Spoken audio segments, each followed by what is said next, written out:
వేగోల్డ్ trusted gold buyers మీరు తాకట్టు పెట్టిన బంగారాన్ని విడిపించి ఈ రోజు ఉన్న మార్కెట్ ధరకు కొనబడను. ఓకే. 'పవన్ కళ్యాణ్' గారిలో మీరు పనిచేశారు. బాగానే ఉంది. పార్టీ క్లోజ్ అయినప్పుడు నేను చిరంజీవి గారికి చెప్పి ఇలాగ పనికన్నా నేను కాంగ్రెస్ పార్టీలోకి రాను. ఆ! అక్కడ కొంచెం నాకు వాతావరణం నచ్చదు. నేను స్ట్రైట్‌గా ఉంటాను. ఈ లంచాలు, గించాలు నాకు నచ్చవు. పాలిటిక్స్ ఆగిపోతానని చెప్పా యాక్చువల్‌గా. మరి చెప్పిన మీరు తల్లి కాంగ్రెస్ అని కాదని పిల్ల కాంగ్రెస్‌లోకి ఎందుకు జాయిన్ అయ్యారు మీరు? అది అనుకోకుండా ఆ! అప్పట్లో కొంతమంది పెద్దలు నేను వద్దన్నా కూడా అప్పుడు సుబ్బారెడ్డి గారితో నాకు పరిచయం ఉండేదన్న. వైవి సుబ్బారెడ్డి గారితో. వైవి సుబ్బారెడ్డి గారితో. ఆయన ఇంటికొచ్చి "నువ్వు రా పార్టీ జాయిన్ గారు అడుగుతున్నారని" చెప్పేసి ఆయన 2, 3 సార్లు ఆ! రావడం, అడగడం కూడా జరిగింది. ఆ! నాకు కొంత టైం కావాలన్నా కూడా ఆ రోజు విశాఖపట్నం బీచ్‌లో ఏదో మీటింగ్ ఉంది జగన్మోహన్ రెడ్డి గారిది. ఆ! ఆ టైంలో నన్ను "నువ్వు ఎలాగైనా రావాలని" చెప్పేసి జగన్ గారు స్వయంగా మన ఇంటికి ఇంకా వద్దన్నా కూడా ఆయన కారు ఆ టీం అంతా వచ్చేసారు ఇంటికి. ఆ! ఇంకా ఆ టైంలో కొంత టైం అన్నా కూడా ఇప్పుడు ఈ టైంలో ఆయన వచ్చి అడిగితే నువ్వు అనొద్దు అని చెప్పేసి సుబ్బారెడ్డి గారు చెప్పడంతో ఆ రోజున పరిస్థితుల్లో ఇంకా జగన్మోహన్ రెడ్డి గారి ఆధ్వర్యంలో అక్కడ విశాఖపట్నం బీచ్ రోడ్లో పార్టీలో జాయిన్ అయ్యాను. అసలు పార్టీలో చేరారు. ఆ తరువాత జనసేన పుట్టింది. ఆ తర్వాత 2014లో జనసేన పుట్టింది. మళ్ళీ అలాంటప్పుడు మీరు వెంటనే మెగా కాంపౌండ్ అభిమాని మీరు పవర్ స్టార్ అప్పటికి పవన్ కళ్యాణ్ యువరాజ్యంలో రాష్ట్ర ప్రధాన కార్యదర్శిగా కూడా పనిచేసిన అనుభవం ఉంది. మరి అక్కడ వెళ్ళాలనిపించలేదా? అన్న అక్కడ ఏమైందంటే అప్పటికి నేను ఆ! ఆ పార్టీలో పార్టీ ప్రెసిడెంట్గా జిల్లా అధ్యక్షుడిగా జిల్లా ఉన్నారు. అధ్యక్షులుగా టైం జగన్మోహన్ రెడ్డి దగ్గరగా ఉండడంతో పాటు పార్టీలో యాక్టివ్గా జాయినింగ్స్ పార్టీని పూర్తిగా ఉమ్. అసలు వైఎస్ఆర్ కాంగ్రెస్ పార్టీకి నేను వెళ్ళేంత వరకు పార్టీ ఆఫీస్కి వెళ్ళలేదు. ఆ, పార్టీ ఆఫీస్ కూడా లేదు. అప్పుడు స్టార్టింగ్ అనుకోండి, ఇంకా అప్పుడు పార్టీని ప్రకటించలేదు. ఆ, పార్టీని ప్రకటించలేదు. ఆ. ఫస్ట్ పార్టీ ఆఫీస్ పెట్టింది నేనే మద్దెలపాలెంలో అనుకుంటా. మద్దెలపాలెంలో. భారీ ఎత్తున పెట్టారంటే పార్టీ ఆఫీస్ కూడా. చాలా మంచి పార్టీ ఆఫీస్ పెట్టడం జరిగింది. ఆ, అదే రోజు 3 మీటింగ్లు, భారీ మీటింగ్లు, జాయినింగ్స్ కూడా చాలా పెట్టారు. ఓకే. అంటే పార్టీ అరంగేట్రంలో అసలు కాసుల వర్షం కురిపించిన వంశీకృష్ణ శ్రీనివాస్ గారు 2024 ఎన్నికల నాటికి అప్పుల అప్పారావు అయిపోయాడు. 24కి ప్రాబ్లం లేదు, 2024కి ప్రాబ్లం. అప్పటికి ఒక 1 year ముందే నాకు బిజినెస్ మళ్ళీ సెట్ అవ్వడం, మళ్ళీ అప్పుడు అంటే పుంజుకున్నాను. మధ్యలో అప్పుల అప్పారావు అయిపోయాడు. మీ సన్నిహితులు కూడా మిమ్మల్ని ముద్దుగా అప్పుల అప్పారావు అని పిలిచేవారు. మీకు ఫోన్ చేయాలన్నా మీతో కలవాలన్నా కొంతమంది భయపడేవారు, ఎక్కడ అప్పు అడుగుతాడు అనేసి భయపడేవారు అలా అనేది కూడా బయట అలాంటి ప్రచారం పరిస్థితి జరిగింది. ఎప్పుడు లేదు కానీ అన్న. 2014లో ఎలక్షన్ అయిపోయిన తర్వాత 15 నుంచి 2003, 2022 కంప్లీట్ అప్పటి వరకు కొంచెం ఫైనాన్షియల్ క్రైసిస్ భయంకరంగా రన్ అయింది. ఓకే. దానికి కారణం నేను బిజినెస్ వదిలేసి కొంతమందికి అప్పచెప్పడము, ఆ, వాళ్ళు దాన్ని పూర్తిగా దాదాపుగా 120 కోట్ల వరకు కంపెనీని లాస్ చేయడము. ఆ, ఆ లాస్ అయిన దాన్ని మళ్ళీ ఆ. పూర్తి ఊబిలోకి వెళ్ళిన కంపెనీని మళ్ళీ దాన్ని పైకి తీసుకురావడానికి ఒక 7-8 సంవత్సరాలు పట్టింది. ఈలోపు ఎంతోమంది డబ్బు విలువ తెలిసే దేవుడు కొన్ని సందర్భాలు చేస్తారంటారు కదన్నా. అవును. ఆ విలువ తెలిసే విధంగా మనుషుల యొక్క వ్యక్తిత్వాలు కానీ, ఆ, మనుషుల యొక్క అవసరానికి ఎలా ఉంటారు, ఏదైనా డబ్బే, ఆ, డబ్బు తప్ప ఇంకోటి కాదు ఆ. అని చెప్పేసి చెప్పడానికి దేవుడు అలాంటి పరిస్థితి క్రియేట్ చేసాడు అనుకున్నాను. నాకు తెలిసి ఎస్వికే షిప్పింగ్ కంపెనీ అనుకుంటా మీది.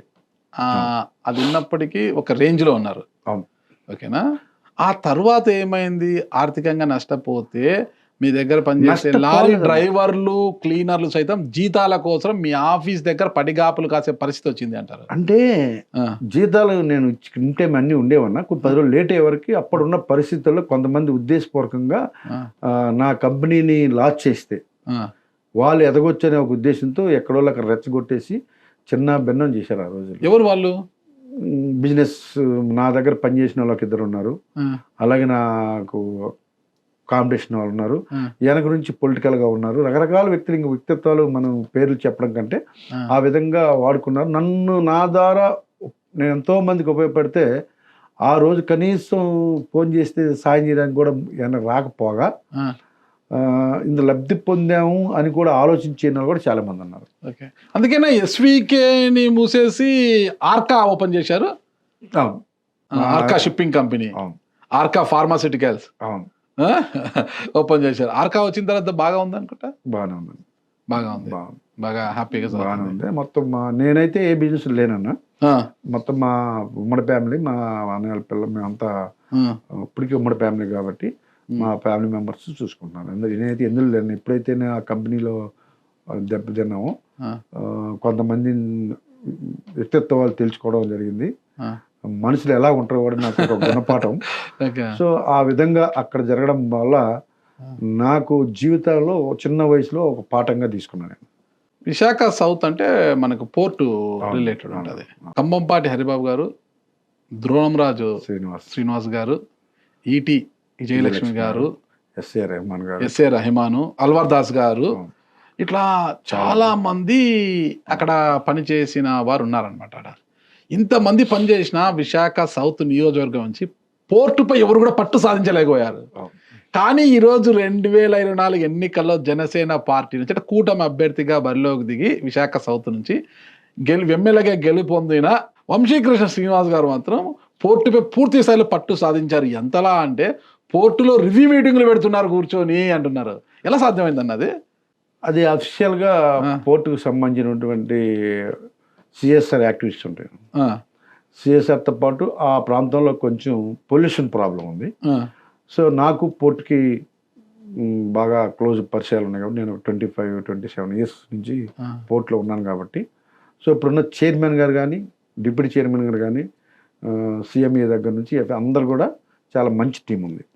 సో ఆ టీంని పట్టుకొని విశాఖపట్నానికి పొల్యూషన్ ప్రాబ్లం లేకుండా ఆ నియోజకవర్గంలో ఉన్నటువంటి ఒక ఎస్ఎల్ కెనాల్ దగ్గర నుంచి గ్రీనరీ ఎలా పెంచాలి, ఆ ప్రాంతాన్ని ఎలా అభివృద్ధి చేయాలి, వాళ్ళ నుంచి ఎలాంటి సహాయం కావాలి, వస్తే ఈ అభివృద్ధి చేయొచ్చు అని చెప్పేసి ఒక ప్రణాళిక చేసుకుని వాళ్ళతో కూర్చొని ఇవాళ పొల్యూషన్ ప్రాబ్లాన్ని తగ్గించడం తీవ్ర ప్రయత్నం చేస్తున్నాం. వాళ్ళు కూడా అద్భుతంగా సహకరిస్తున్నారు. చైర్మన్ గారు, డిప్యూటీ, ఇలాంటి మంచి టీం గతంలో ఎప్పుడు లేదు, ఎంత సహకరించే టీం ఎప్పుడు లేదు. ఒక అద్భుతమైన టీం దొరికింది కాబట్టి వాళ్ళ ద్వారా నేను అక్కడ అద్భుతాలు క్రియేట్ చేస్తున్నాను. సింపుల్గా చెప్పాలంటే ఒక 2-3 సంవత్సరాల తర్వాత అక్కడ ఎంత బాగా డెవలప్ జరిగింది, ఎంత బాగా ఆ పోర్ట్ నుంచి సిఎస్ఆర్ ఫండ్స్ తీసుకొని ఆ ప్రాంతాన్ని ఎలా అభివృద్ధి చేశాము అన్న విషయం రిజల్ట్ అతి త్వరలో తెలుస్తుంది ఖచ్చితంగా. కానీ వంశీకృష్ణ శ్రీనివాస్ గారికి నియోజకవర్గంలో తీసుకుంటే ఆయన నియోజకవర్గానికి కొత్త, ఆయన వచ్చేంత వరకు దక్షిణ నియోజకవర్గం ఎల్లలు కూడా ఆయనకు తెలియదు, అక్కడ పరిస్థితులు కూడా తెలియదు. ఆయన కొత్తగా వచ్చి ఆయనకున్న ఎన్నికల్లో చేసిన అనుభవం ఉంది కాబట్టి ఆయన గెలిచిన తర్వాత వంశీకృష్ణ శ్రీనివాస్ చాలా సామాన్యుడుగా ఎవరు ఏ ప్రోగ్రాంకి పిలిచినా వెళ్తారు, పబ్లిక్తో ప్రజలతో కలిసి మాట్లాడతారు, డైరెక్ట్ వాళ్ళ సమస్యలను అడిగి తెలుసుకుంటారు. అంత క్లోజ్ రిలేషన్, అంత మంచి పేరు కూడా ఉంది. అదే క్రమంలోనే కొంత నెగిటివ్ కూడా కనిపిస్తుంటుంది అనమాట. అంటే ఇప్పుడు పోర్టులో మీకున్న అనుభవంతో అక్కడ ఏంటంటే మీరు ఎన్నికల ప్రచారంలో కూడా చెప్పారంట, ఈ పొల్యూషన్ నుంచి కాపాడుతాను, పొల్యూషన్కి దూరంగా చేస్తున్న హామీలు కూడా ఇచ్చారు. ఈరోజు కొంతమందితో అంటే ఈ పోర్టు నుంచి వచ్చే కోల్ డస్ట్ వస్తుంది కదా, కోల్ డస్ట్ కాబట్టి ఇతర కెమికల్స్ వల్ల వచ్చే పొల్యూషన్ని ఇది చేయడానికి అక్కడ ఉన్న ప్రజలతో వినతి పత్రాలు రాయించుకోవడము, మీకు ఒకటి పోర్టుకు ఒకటి రాయించుకోవడము, సరే నాకు కంప్లైంట్ వచ్చింది అని హడావిడి పోర్టులో చేయడము, కొన్ని షిప్పింగ్ కంపెనీలను బెదిరించడం, అవి చేసేసి ఏదో మామూలుగా సర్దుబాటు చేసుకున్న తర్వాత మళ్ళీ అంతా అయిపోయింది చేస్తాను, వాళ్ళంతా మాట ఇచ్చేసారు, మొత్తం క్లీన్ అయిపోతుంది, ఇంకేం భయపడద్దండి, వీళ్ళకు కొంతమందికి మిషన్లు, కుట్టు మిషన్లు అవి కొనిచ్చేసి మీరు మాత్రం బాగా సర్దుకుంటున్నారన్న ప్రచారం కూడా బయట ఉందన్న.